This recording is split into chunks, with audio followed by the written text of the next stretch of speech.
Mala leche. Hola Camila, ¿cómo estás?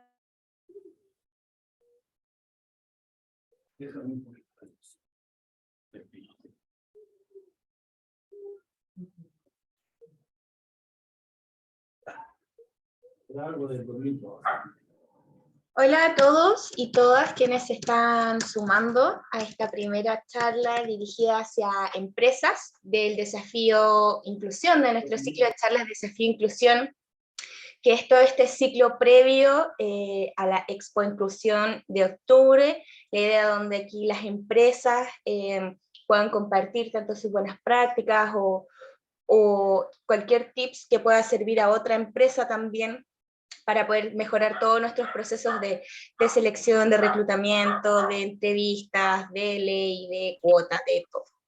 Así que para ello y para acotar el tiempo, quiero darle la bienvenida a Felipe Botetano, fundador de Inclusión Activa, quien nos va a presentar la charla Problemáticas y multas para cumplir con la ley 21.275 y el rol de género. Para las dudas que tengan, si tienen dudas, ideal que las guarden para el final de la charla. Si es que las quieren ir haciendo al tiro, las pueden ir dejando en el chat, y yo al final, junto a Felipe, le voy a ir leyendo las preguntas que se vayan acumulando en el chat. Así que Felipe, bienvenido. Muchas gracias, Catalina. Hola a todos y a todas, ¿cómo están? Bueno, para partir con la presentación, la idea es justamente ver un poquitito de lo que la ley nos exige, lo que la ley exige a las empresas de siendo más trabajadores en relación a esta nueva o no tan nueva ya, ley de inclusión 21.275, que se pronuncia como una ley de gestión en inclusión, más que una ley de otro tipo, donde nos invita y nos obliga de alguna manera a comunicar diferentes acciones que realizamos en función de realizar una buena gestión hacia la inclusión laboral de personas con discapacidad, para complementar lo que ya nos venían pidiendo, lo que yo venía pidiendo la Dirección del Trabajo, que es la ley 21.015, que es la ley de cuotas de inclusión laboral de personas con discapacidad. Entonces, para eso les voy a compartir la presentación que tenemos preparada. Y me comentan si ya se ve, ahí se debería estar viendo, ¿todos la ven? ¿Todas, todas? Perfecto, muchas gracias. A ver si están ahí. Ya lo voy a poner en modo presentación. Perfecto. Y nos vamos. Entonces, y una de las principales cosas que siempre nos preguntan en inclusión activa como asesores en este ámbito, ¿no? Es, oye, ¿qué finalmente te pide la ley 21.275? ¿Qué problemas hay para poder implementarla? ¿O qué no estamos viendo cuando queremos implementarla? Cuando diseñamos todas las acciones que queremos realizar. Entonces, en función de eso se creó esta presentación, que creemos puede ser un insumo importante tanto para las personas que aquí representan alguna empresa, como para quienes quisieran trabajar en alguna empresa haciéndose cargo de ese rol de gestor. Entonces, primero presentarnos, y bueno, yo soy Felipe, como muy gracias Catalina me presentó, soy gerente de Inclusión Activa, y nosotros nos dedicamos en Inclusión Activa a desarrollar e implementar programas de inclusión y estrategias para que las diferentes empresas puedan ir avanzando en inclusión laboral de personas con discapacidad, tanto para cumplir con la ley, cualquiera de las dos, la 21015 como la 21275, como para avanzar en los propios desafíos que se van poniendo las empresas, como hoy día ya empresas que están trabajando hacia el 2%, hacia el 3%, de alguna manera preparándose para un eventual cambio de la ley, si es que lo llega a ver en términos de cuota, y también para ir generando mejoras constantemente, porque pasa mucho que al momento de ingresar o de meterse en el mundo de la inclusión de personas con discapacidad, empiezan a aparecer diferentes asuntos que hay que ir resolviendo y que hay que ir mejorando para que la inclusión sea una buena experiencia para todos. Y es una buena experiencia para nosotros. Nosotros la definimos como no solamente el cumplimiento legal y la instalación de ciertas acciones, sino que también que tanto la organización como la persona que está siendo incluida vean en este proceso una buena experiencia. Ese es el éxito para nosotros. Que tanto la persona como la institución finalmente se sientan seguras en el proceso y se sientan que todo lo legalmente exigido finalmente va en pos de generar un vínculo cada vez mejor entre el empleador y el trabajador o trabajadora. Y para eso hemos desarrollado proyectos tanto en Chile como en otras latitudes, con empresas que pertenecen principalmente a la región. ¿Sí? Em, entonces, para identificar los alcances, primero hay que entender la ley. Entonces, tenemos dos patitas de la ley hoy día.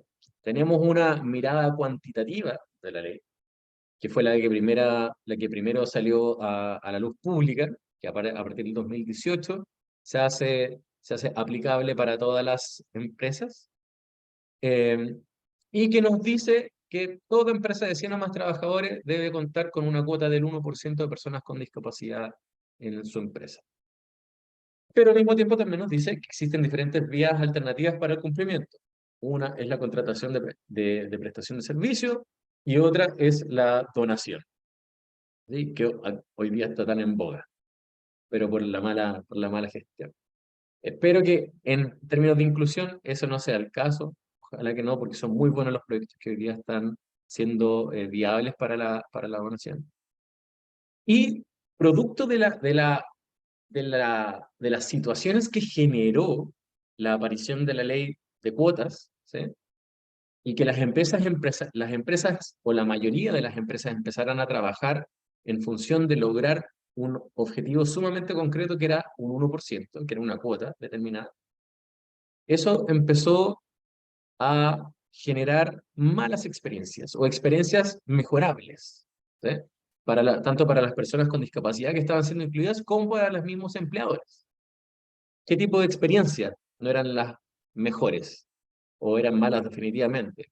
Por ejemplo, que una persona con discapacidad que ingresara al mundo laboral se sintiera discriminada, ya sea por los accesos en términos de infraestructura, por los accesos en términos digitales, porque no existía una cultura organizacional adecuada, o no existía un uso del lenguaje apropiado, o no existían conocimientos o competencias para poder asistir o apoyar a una persona con discapacidad en un puesto X. ¿Esto qué resultaba? La sensación de discriminación, a veces denuncias, a veces demandas por discriminación, o simplemente la desadherencia de esta persona que recientemente fue contratada a ese puesto de trabajo. Entonces, ¿qué genera? ¿Qué genera que una persona no adhiera al puesto de trabajo? Una rotación importante dentro de ese puesto y y que el constructo que se forma a nivel de corporativo, a nivel empleador, sea que la persona con discapacidad finalmente termina, la gestión de la inclusión de una persona con discapacidad termina siendo un problema. Porque por mucha voluntad que le ponga a la inclusión de una persona con discapacidad, algo sucede en el camino, que es lo que no sabían, que no termina en el éxito de eso. Es decir, generando una buena experiencia para la empresa, una buena experiencia para para la persona, para el trabajador o trabajadora y para el proceso. Entonces, en función de esos errores y otros más, que son múltiples, o esas diferencias o esas brechas, se crea esta ley 21.275, que es la ley de gestión en inclusión. Entonces, que lo que hace es apoyar a las empresas o obligarlas, en otras palabras, para que el cumplimiento de las diferentes acciones que hay que realizar en función del cumplimiento de la ley 21.275 faciliten una buena experiencia o el éxito del proceso de incorporación o de inclusión laboral propiamente tal. Entonces, cuando nos metemos en esa ley 21.275, que tiene que ver con toda la gestión que hay detrás para poder generar una adecuada incorporación de una persona con discapacidad dentro del marco de la inclusión, es decir, de la igualdad de oportunidades, que eso es vital para cualquier proceso de inclusión, hay que no solamente apegarse a lo legal, sino que también a lo administrativo y a lo operacional para poder hacer una buena inclusión. Y para eso la ley nos dice, ok, hay tres cosas que deben hacerse cuando hablamos de inclusión a través de la ley 21.275. Uno es generar políticas y procedimientos inclusivos. formalizarlos, socializarlos. La otra es tener un experto de inclusión, en inclusión, en todas las empresas o todos los RUT asociados a una empresa o a un holding, pero que tengan 100 o más trabajadores. Y la otra es instalar un programa de capacitación de manera anual de aquí en adelante para abordar este tema. ¿Sí? Entonces nos vamos a detener en cada uno de estos para poder ir profundizando un poquitito el cómo, cuándo y por qué. Dentro de estos 3 puntos, hay uno en particular que fue comentado dentro de los últimos dictámenes de la ley 21.275, que declaraba que la comunicación del cumplimiento o el cumplimiento de la ley debía ser mensual. ¿Esto por qué es importante? Porque hoy día no se tiene que comunicar mensualmente el cumplimiento de la ley de inclusión 21.015 ni 275. Todo esto se sigue comunicando anualmente, ¿sí? En cada enero de manera retroactiva. O sea, en enero del 2024 comunico mis acciones 2023, en enero del 2025 mis acciones 2024. Pero la salvedad que existe respecto a este punto es que en la ley 21.275 se habla de un cumplimiento mensual. Entonces, esto tenía mucha relación con la ley de digitalización de la inspección del trabajo, donde hoy día las empresas de 100 o más trabajadores tienen que comunicar efectivamente todos los meses su libro de remuneraciones, por lo tanto, quiénes son las personas contratadas y quiénes no. Entonces, en función de eso, también está en línea y se entrecruza la información para saber qué empresas están cumpliendo y qué empresas no. Hay que ver si en el futuro a las empresas les van a pedir comunicar mensualmente las acciones realizadas en torno a la inclusión laboral de personas con discapacidad. Todavía no, pero quién sabe cómo va a avanzar eso. Entonces, si nos vamos directamente al ítem políticas y procedimientos, lo que busca este ítem, esta exigencia, es formalizar, documentar y socializar con los trabajadores de la organización las medidas formales basadas en la igualdad de oportunidades o condiciones, sin respecto a la inclusión. Formalizar esta voluntad que hoy día tienen las compañías, instituciones públicas y privadas por generar inclusión, por gestionar la inclusión. Pero ¿cómo la formalizamos? Cómo todo lo que está en nuestra voluntad y cómo todo lo que se hace administrativamente lo decretamos como algo y lo comunicamos como algo oficial, a través de procedimientos y a través de políticas. Ahora, no es solamente una política de diversidad e inclusión, que puede ser una declaración de intereses, por ejemplo, de una institución respecto al grupo de la comunidad con discapacidad, sino que es el cómo operan los diferentes procesos también dentro de una organización. ¿Por qué? Aunque esto no se aparece explícitamente en la ley. Esta ley, 21.265, que se acuña la ley 21.015, provienen de otras instancias también, como la ley 20.422, que es la ley de inclusión social, por ejemplo, o el decreto supremo 50, que tiene que ver con la accesibilidad universal. Entonces, por lo tanto, cuando hablamos de procedimiento y política, si yo quiero formalizar lo que hago y sé que la ley 21.275 viene como un complemento a la ley 21.015, y la 21.015 me obliga a contratar personas con discapacidad, como institución, mi proceso de contratación debería estar formalizado. El proceso de reclutamiento y selección debería estar formalizado como un procedimiento. ¿Por qué es un procedimiento diferente al proceso convencional de contratación? Porque hay ajustes necesarios que considerar, porque hay análisis de puestos de trabajo que realizar, y esos son procedimientos adicionales.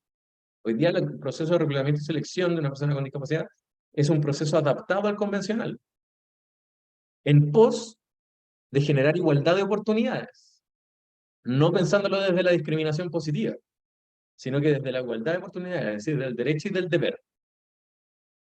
Entonces, por lo tanto, ahí tenemos un procedimiento que avanzar.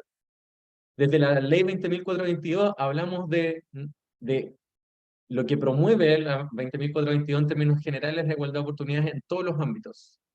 ¿Sí? Entonces, por lo tanto, cualquier actividad corporativa relacionada a la inclusión o relacionada a los trabajadores y trabajadoras debería incorporar que todos esos procedimientos se realicen de manera adaptada y de una determinada manera para personas con discapacidad, independiente del tipo de discapacidad que tengan, o con diferentes procedimientos dependiendo del tipo de discapacidad que tengan. Entonces, por lo tanto, también dentro de esa argumentación y dentro de ese trabajo que hay que hacer para cumplir con este ítem de la ley 21.275, está, por ejemplo, trabajar el reglamento interno. Porque solamente en el reglamento interno, de manera explícita, la ley 20.422 hace, en su artículo 154, hace alusión a que debe contener la mirada de los ajustes necesarios. Y que son los ajustes necesarios, finalmente, cualquier modificación, cualquier mejora que tenga que hacerse respecto de una persona con discapacidad en un puesto de trabajo X, para que esa persona trabaje en igualdad de condiciones. ¿Qué permite esto? Que esa persona también pueda ser exigida en igualdad de condiciones. Puede ser medida, puede ser evaluada. Y así, por lo tanto, si en algún momento hay que desvincular a una persona con discapacidad producto de que no cumplió con las expectativas del cargo, no quepan dudas de que esa decisión de desvinculación es porque no cumplió con sus tareas y no porque había una situación de discapacidad o una condición de salud que impidiera que esa persona cumpliera con sus tareas. Y eso es importante para tanto para la persona como para la compañía, porque asegura el proceso y le da seguridad al empleador de que está haciendo las cosas bien y que no va a ser acusado por discriminación, y le va a dar también un respaldo al trabajador o trabajadora que las cosas se van a hacer de acuerdo a sus necesidades, considerando la condición de salud, no cualquier necesidad, ¿sí? Siempre todo esto tiene que ir evaluado. Por lo tanto, ahí volvemos a la importancia del proceso de reclutamiento y selección, donde definimos cuáles son los ajustes necesarios o razonables. Por lo tanto, aunque no sale explícito en la ley, sí debo manejar documentalmente y formalizar esos procedimientos para no caer en estos errores que, a pesar de la voluntad que pueda tener una empresa para incluir, no termine siendo una mala experiencia para ninguna de las partes. Y cuando hablamos también de política y procedimientos, pensamos en la accesibilidad en el Decreto Supremo 50. ¿Por qué? Porque si dentro de las políticas y procedimientos que tiene una compañía existe que todos los años, a fin de año, se hace una fiesta donde se invitan a todos los trabajadores de la compañía, y dentro de esos trabajadores y trabajadoras hay personas con discapacidad, el espacio donde se haga esa actividad debería ser un espacio accesible, considerando las diferentes alternativas de accesibilidad. Entonces, o bien que cuando se entrega información, no estamos hablando solamente del espacio físico, estamos hablando también de la accesibilidad a la información. Si se entrega una tarea o una indicación de cómo realizar una tarea al equipo, y eso se hace en una reunión donde están todos en un salón, y el orador o la persona que entrega la jefatura, que entrega las indicaciones, se pone a la derecha de una persona, por ejemplo, sorda, que es parte del equipo y que por el oído derecho es el que no oye.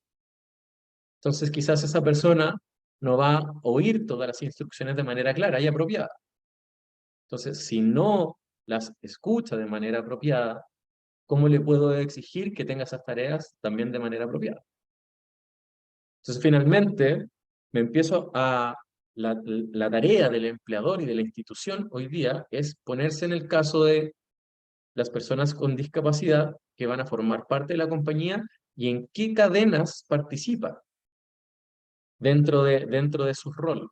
Porque es ahí entonces donde sí tengo que modificar el procedimiento, y es ahí donde sí tengo que modificar la política para finalmente formalizar mi voluntad por la inclusión y que quede todo dentro del marco de la ligada y la igualdad de oportunidades. Entonces, cuando nos hablan de política y procedimiento, generalmente dicen, oye, yo tengo una política de diversidad e inclusión, estoy listo. Está súper bien que la tengas. ¿Es parte de una política? Sí, está perfecto. ¿La puedes comunicar a la inspección de trabajo? Sí, también. Pero, ¿te exime de avanzar en lo otro? No. Porque cuando miramos la ley de inclusión 21.275, no solo miramos esa ley, sino que también la congruencia que tiene con la 21.015, la 422 y el Decreto Supremo 50. ¿Sí? Cuando hablamos de capacitaciones, estamos hablando finalmente de construir un medio para generar una cultura inclusiva. Y estas capacitaciones no están orientadas a hablar de la temática diversidad e inclusión. ¿Puede ser esa una temática para cumplir con esta ley? Sí, pero no puede ser la única. ¿Por qué? Porque esto es escalable. Este programa de capacitación se hace todos los años. Se tiene que comunicar todos los años. Por lo tanto, dentro del rol está de quien dirija esto, si es un gestor o no, o una gestor, ¿verdad? Entonces hay que pensar en cómo profundizo estos temas. Cómo los hago escalables en tiempo y en contenido. Entonces, ¿me sirve una capacitación de diversidad e inclusión? Sí, pero la temática es inclusión y discapacidad. No es diversidad en general, porque si no tendríamos que hablar de los diferentes grupos en situación de vulnerabilidad. Diversidad sexual, identidad de género, cultural, etario, migrantes, etc. Entonces, esta ley aplica exclusivamente para la temática discapacidad. Y cuando pienso en capacitaciones, pienso en diferentes etapas. Pienso en lo que tenga que, en las etapas de onboarding de una persona que está recién integrándose al equipo. Pienso en la emergencia, el plan de emergencia, la brigada de emergencia también debería estar capacitada para esto. Si hay un trabajador o trabajadora con discapacidad, la brigada de emergencia debería saber de qué se trata, cómo abordar ese tema. Lo mismo con la accesibilidad. El equipo de abastecimiento, el equipo de operaciones o el equipo de infraestructura. Si trabajo en una empresa que tiene diferentes plantas, diferentes sucursales de venta, diferentes oficinas comerciales, diferentes faenas, diferentes campos, dependiendo del rubro de la empresa que tenga que desarrollar este tema, tengo que pensar en cómo voy a hacer el acceso a esa información. No solamente pensar en el contenido, sino que cómo entrego el contenido. Hoy día cuando hablamos de capacitación. ¿Por qué? Porque no es solamente esta exigencia, es la congruencia de esta ley con la ley 20.422, 21.015, etc. Y cuando hablamos de que la ley te exige tener un experto en inclusión, hablamos del gestor de inclusión. Este cargo que hoy día tiene que ser certificado, o estas competencias que hoy día tienen que ser certificadas por Chile Valora, de manera personal, individualizada, pero que permiten el cumplimiento corporativo de la empresa afecta a la ley. Entonces, cuando hablamos de eso, la mayoría de ustedes probablemente ya saben que tienen que cumplir con ciertas unidades de competencias laborales, que están en la página de Chile Valora, o si no, la pueden buscar también en la página de Inclusión Activa, como ustedes quieran, o en cualquier otra. Pero define 3 competencias básicas. Una es coordinar diagnósticos de inclusión laboral. Otro es gestionar la implementación de planes de inclusión laboral. Y el 3 es coordinar acciones de capacitación sobre la inclusión laboral de personas con discapacidad. Entonces, esto en particular, las competencias del gestor están muy relacionadas tanto con la ley 21.015 como con la ley 21.275. Está muy bien pensada, muy bien articulada esta. Entrelazada con las diferentes exigencias. Porque avanzar con uno va a significar avanzar con el otro. Si yo tengo un gestor que sepa todo esto, significa que voy a saber cómo resolver 1, 2, 3, 4, 5, 6 temas asociados a la ley de inclusión laboral, tanto 015 como 275. Ahora, el gestor va a ser el gestor o gestora va a ser un coordinador, articulador y de este programa de inclusión. ¿Tiene que necesariamente hacerlo todo? No, no tiene que hacerlo todo obligatoriamente. Pero sí tiene que saber qué se tiene que hacer. ¿Para qué? Para ya sea hacerlo él o ella misma, o articularlo internamente con diferentes áreas de la institución, o bien asesorarse con un proveedor y que un proveedor entregue el servicio. Pero tiene que saber qué pedir, tiene que saber a qué indicadores acogerse, cuáles son los objetivos de cada paso de acuerdo a la realidad de su institución. Y eso está tipificado en términos de multa, el ítem gestor de inclusión. Y dependiendo del tamaño de la empresa, tiene un cierto criterio de multa dependiendo si es leve, grave o gravísima la falta. Como todas las multas asociadas en la inspección, o sea, exigidas por la inspección del trabajo en torno al tema de inclusión laboral de personas con discapacidad. ¿Y en qué se va a concentrar eso? En no exigir la certificación del gestor, en no tener al menos uno de los trabajadores que desempeñe estas funciones dentro del área de recursos humanos, y no tener un trabajo en el área de recursos humanos que fomente en materias de inclusión laboral las condiciones necesarias a través del Sistema Nacional de Certificación de Competencias Laborales, que es el Chile Valora. Entonces, por lo tanto, finalmente, hoy día hay que, para las empresas que hoy día no tengan su gestor, la sugerencia es formarse, porque hay mucha materia que tener en consideración. Hay que saber de accesibilidad universal, hay que saber de prevención de riesgo, hay que saber de gestión de personas, hay que saber de procedimientos de reclutamiento y selección, hay que conocer procesos de contratación y desvinculación, hay que armar un programa que va a permitir que muchos actores se involucren en la medida que se plantee un objetivo cada vez más claro y también con plazos definidos. Entonces, la tarea del gestor finalmente es, y de la ley 21.275, tienen como fin, a través de estas exigencias, orientar a las compañías que están afectas a la ley a qué es lo que deben hacer para que la inclusión laboral de personas con discapacidad sea cada vez más efectiva. Y cuando digo efectiva, que realmente la contratación sea a través del propio empleador, evitando así las medidas alternativas de la ley, que en algún momento debería llegar. Hoy día se entiende que existen muchas etapas diferentes para poder cumplir con estas exigencias. Y está bien, porque es un proceso.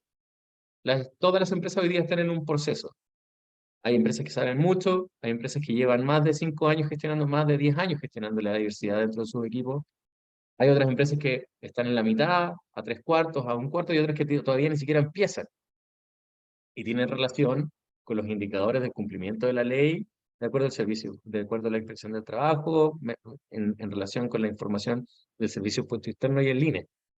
Entonces, eh, toda esta gestión que hay que hacer en torno a políticas y procedimientos, capacitaciones, formación y certificación del gestor de inclusión son absolutamente necesarias para el cumplimiento de la 015, de manera apropiada, de manera que legalmente, administrativamente y operacionalmente podamos decir como empresas afectas a la ley que se está cumpliendo cabalmente tanto con el espíritu como con la gestión en inclusión de la ley de inclusión. Entonces, es un desafío mayor, pero las cosas están siendo cada vez más claras. Y todos los años aparece nueva información, generalmente como el último trimestre del año. Entonces, hay que estar atentos a los últimos dictámenes de la Ley de Inclusión 21.275, en el caso de que algo cambie o se complemente, poder estar tanto los gestores y gestoras informados, como en el caso de las empresas que no tengan ni gestor ni gestora, que tengan acceso a esa información también para dar cumplimiento formal y en óptimas condiciones a la Ley de Inclusión Laboral de Personas con Discapacidad de la Dirección del Trabajo. Entonces, eso es en relación a la exposición del día de hoy. Espero haber sido claro. No sé si tienen dudas, comentarios, reflexiones. Muchas gracias, Felipe, por tu tiempo y todos los conocimientos que nos entregaste en esta charla. Y Melissa Testa puso los comentarios, si es que puede levantar el micrófono para dar igual el contexto de, de la pregunta, porque dice, pero nada me garantiza que no me demandará por discriminación, ¿verdad? Así que no sé en qué parte lo... Si Hola, Claro, o sea, nada. sí, cuando él habló de, hola, buenas tardes, en relación a Hola. que, cuando hablaste en relación a que a medida en que podíamos contratar a alguien con algún tipo de discapacidad, pero que le teníamos que exigir de igual forma y que así todo podíamos despedirlo sin que la persona me dijera que es discriminación. Igual va a depender de la voluntad o de la percepción que tenga la persona, porque igual nada me garantiza que no me vaya a decir que es discriminación. No, nada te lo garantiza, así como nada te Exacto. garantiza que ningún trabajador o trabajadora te acuse de, no sé, pues, de maltrato cuando es desvinculado o que es desvinculado injustificadamente. Nada te garantiza que esa persona no vaya a acudir a la inspección del trabajo. Sin embargo, lo importante de esa rigurosidad administrativa y de formalizar esos procesos tiene que ver con que tú minimizas ese riesgo y tú mitigas esas posibles multas que te puedan pasar porque tu responsabilidad como empleadora o como empleador fue hacer todo lo formalmente necesario dentro del marco de la ley para que esa persona fuese incluida laboralmente de manera apropiada. Es decir, tú consideraste no solamente sus competencias, sino que también consideraste su condición de salud a través del análisis de puesto de trabajo, de la evaluación funcional, de la identificación de ajustes necesarios, del seguimiento, etc. Entonces, cuando llega a ese punto y tú quieres desvincular a una persona con discapacidad, tú finalmente, como empleadora y quizás como gestora, también vas a tener la tranquilidad de que, ok, ¿esta persona podría acudir a la inspección de trabajo y acudirme de discriminación? Sí, puedo hacerlo porque está dentro de sus derechos. Pero yo como empleador estoy seguro que consideré todo lo necesario para que la discriminación por discapacidad no fuese un ítem a Pero considerar. considerando además que yo no puedo saber qué tipo de discapacidad tiene la persona. Yo no se lo puedo preguntar. Por tanto, yo tendría que pensar que ese trabajo puede ser ad hoc a la persona. ¿Me explico? No, porque tú en realidad, tú no, lo que no puedes preguntar es el diagnóstico. Pero si la persona tiene una discapacidad o tiene una dificultad y tú dentro del proceso estableces como dentro de tus procedimientos las preguntas adecuadas, por ejemplo, para saber qué tipo de apoyo necesita, qué tipo de dificultad tiene, tú sí vas a saber. Y es necesario saberlo dentro de tu proceso adaptado de reclutamiento y selección, porque de otra manera ocurre lo que tú dices, no tienes cómo considerarlo dentro de su proceso de A mí me incorporación explicaron que ni yo de no lo podía desarrollo. preguntar. O sea, yo puedo preguntarlo de una manera u otra, pero la persona puede decirme esto personal y También, sería, digamos. también. Exactamente, y te puede decir eso, pero mientras tu procedimiento tú lo hayas hecho, porque incluso esto pasa como a nivel de faenas, cuando las personas van a hacerse un preocupacional. Hay Ujú. personas que dicen, no, yo no tengo ninguna enfermedad porque quieren ingresar a trabajar, y eso sucede, independiente de que tengas o no discapacidad.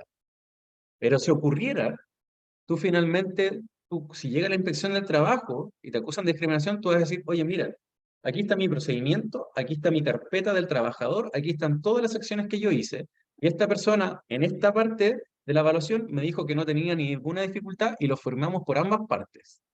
Entonces yo no tengo cómo generar ningún ajuste necesario si la persona no me dice en la evaluación que tiene una dificultad.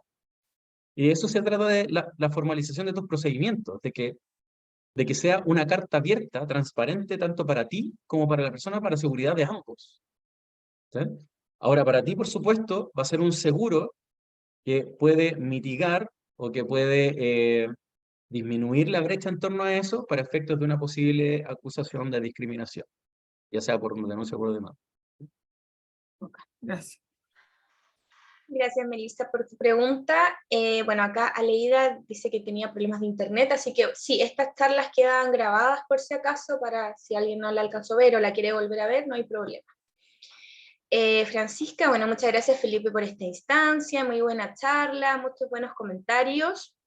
Y bueno, Mariela, siento que aún no se le toma el peso al rol de gestor. En mi caso me ha costado que eso ocurra. Constanza pone, en el caso de una discapacidad mental o psíquica, ¿qué políticas o precauciones se puede plasmar dentro de la empresa considerando que no tiene impedimentos físicos? Perdón, ¿no? Dice, en el caso de una discapacidad mental psíquica, ¿qué políticas o precauciones se pueden plasmar dentro de la empresa considerando que no tiene impedimentos físicos? Por ejemplo, hay diferentes tipos, ¿sí? Pero de consideraciones que se pueden tener o acciones que se pueden tomar. Pero, por ejemplo, un procedimiento para una persona con una discapacidad de ese tipo podría ser la pesquisa del teléfono de la red de apoyo o del contacto de la red de apoyo. En el caso de una descompensación, poder acudir a una persona que ya puede ser la madre, padre, hermano, hija, hijo, lo que sea, en realidad, vecino, pero tener a alguien por procedimiento que nos tenga que dejar su contacto, puede ser correo o puede ser teléfono, idealmente, porque está dentro del contexto como de el apoyo a esa condición de salud. ¿Eh? Esa es una consideración que se puede tener. Perfecto. acá Clara, bueno, también ella aporta y dice, se le pide credencial para contabilizarla. Si no quiere, no la puedes contabilizar por inclusión. Exactamente. Entonces, Eso así también es es. sumamente importante. Eso es para el cumplimiento de la cuota. O sea, Ujú. entonces ese es un acto absolutamente voluntario. Eh, Ahora, dentro de esa voluntad, por supuesto que es sumamente subjetiva y está sujeta a la interpretación de cada trabajador o trabajadora con discapacidad, en la medida que tú puedas transparentar y comunicar como empleador que existe un compromiso por la inclusión y que no va solamente en la palabra de la persona que te está haciendo la entrevista, sino que de verdad está formalizado en términos de política y procedimiento, la persona con discapacidad se va a sentir cada vez más cómoda también para decir, oye, sí, ¿sabéis que dado todo el compromiso que existe en torno a esto, toma, claro, claro que soy, te puedo apoyar con esto o te puedo entregar mi credencial de discapacidad o mi pensión para que tú comuniques que yo estoy trabajando acá? Entonces, también tiene que ver mucho con la comunicación. Montserrat, ¿puedes levantar tu micrófono, por favor? Tienes ahí una pregunta. Sí, bueno, complementando a la pregunta que hizo mi compañera Constanza, que fue quien preguntó lo de la discapacidad mental o psíquica. Por ejemplo, nosotros tenemos el caso de una persona que tiene este tipo de discapacidad. Obviamente tampoco nos va a dar un diagnóstico más allá. Y a simple vista tampoco, o sea, él no declaró que no tenía ningún tipo de enfermedad más allá. Entonces, su caso es como, sabemos que tiene esa discapacidad, pero que tampoco tiene algún otro impedimento que necesite permiso o algo más allá. Entonces, en este caso, nos hace pensar qué precauciones podemos nosotros tener para obviamente también resguardarnos como empresa en caso de cualquier acontecimiento, tal que no se le puede preguntar el diagnóstico ya más exacto. Claro. O sea, ahí sin duda deberían haber capacitaciones en torno a ese tipo de discapacidad en general.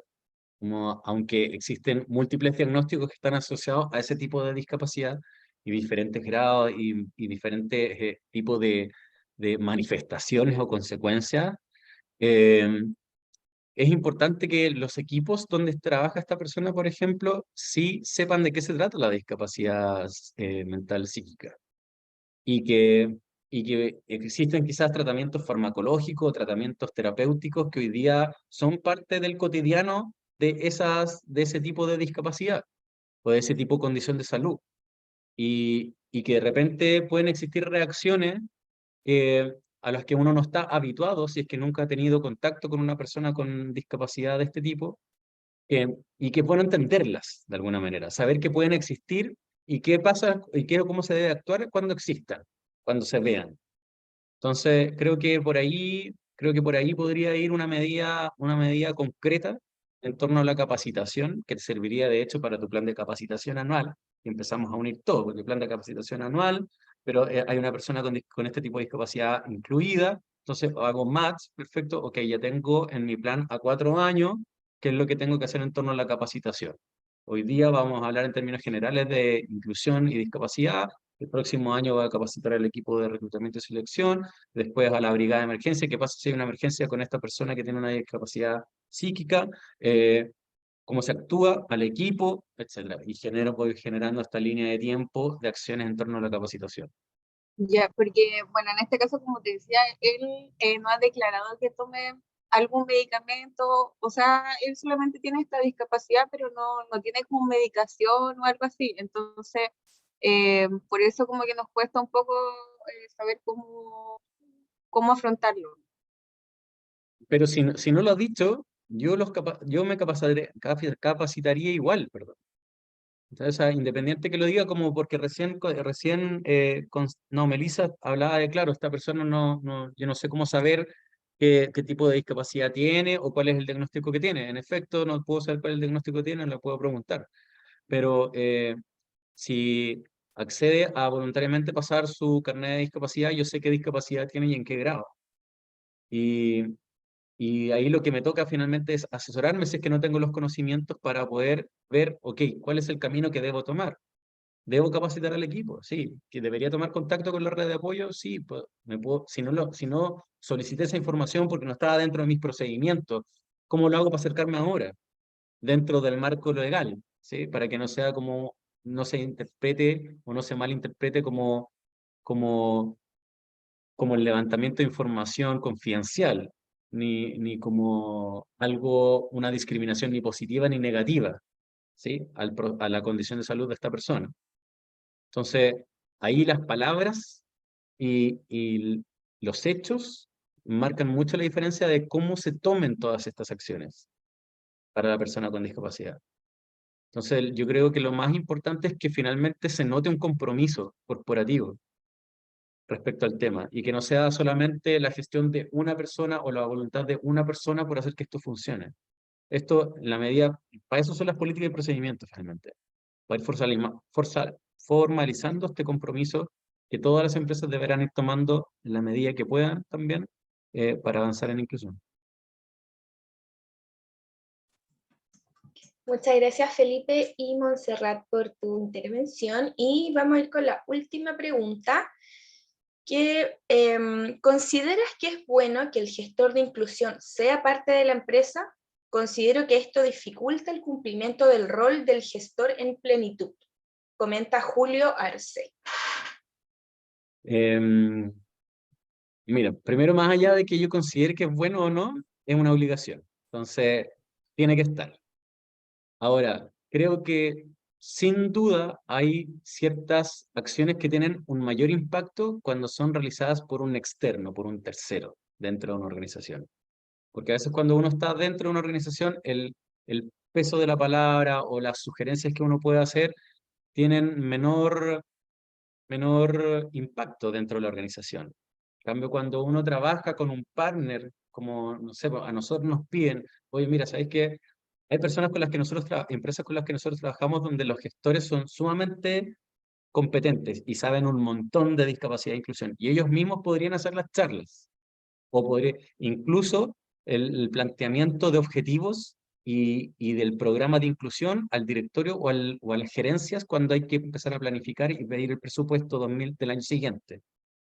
Incluso en esas situaciones, aunque el gestor tiene todas las competencias para hacerlo, nos solicitan apoyo a nosotros porque como externos, donde con el conocimiento que ese gestor tiene de su organización, nos complementa a nosotros para nosotros desde afuera tener una panorámica total y, y con menos sesgos respecto al cómo están actuando ellos en torno a la inclusión.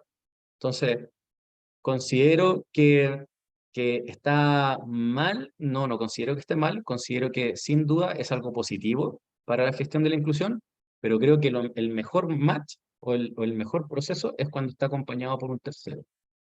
Cuando existe el gestor y cuando ese gestor se apoya en alguien más, una fundación, una empresa como nosotros, etc. Muchas gracias. Y ahora sí con la última pregunta que está en el chat Sí. de Mariela. En el caso de los restaurantes, ¿es necesario también contar con un gestor o puede contratarse la asesoría? Puedes, si el restaurante, la razón social, tiene más de 100 trabajadores, tienes que tener al gestor. ¿Puedes contratar la asesoría igual? Sí, puedes contratar la asesoría. Y en términos de atención al público, es más recomendable la asesoría porque hay muchos asuntos de accesibilidad que deben ser contemplados. En términos, por ejemplo, del espacio, de los espacios físicos. O de atención al cliente, por ejemplo, de una persona como cuando es una persona con discapacidad. Entonces, para que no ocurra lo que les ha sucedido a otras cadenas que terminan siendo acusados, ¿cachai? Como de discriminación, cuando no es la voluntad, sobre todo. Porque de repente pasa que existe la voluntad por avanzar, pero no existen los recursos para generar todo un programa tan grande o que todavía en la escala, en el programa de inclusión que prepara la compañía o el holding o la cadena de restaurante, ese ítem todavía no es abordado, pero se está trabajando para eso. Lo importante es que ustedes como empresa finalmente puedan dar cuenta, si es que llega la inspección del trabajo, que ustedes tienen un programa y que va a cumplir ciertos hitos en ciertos plazos, porque todo eso les va a permitir decir, ok, ¿sabéis que sí, ok, cometiste un error ahora en este procedimiento con esta persona, pero veo que tienes un plan.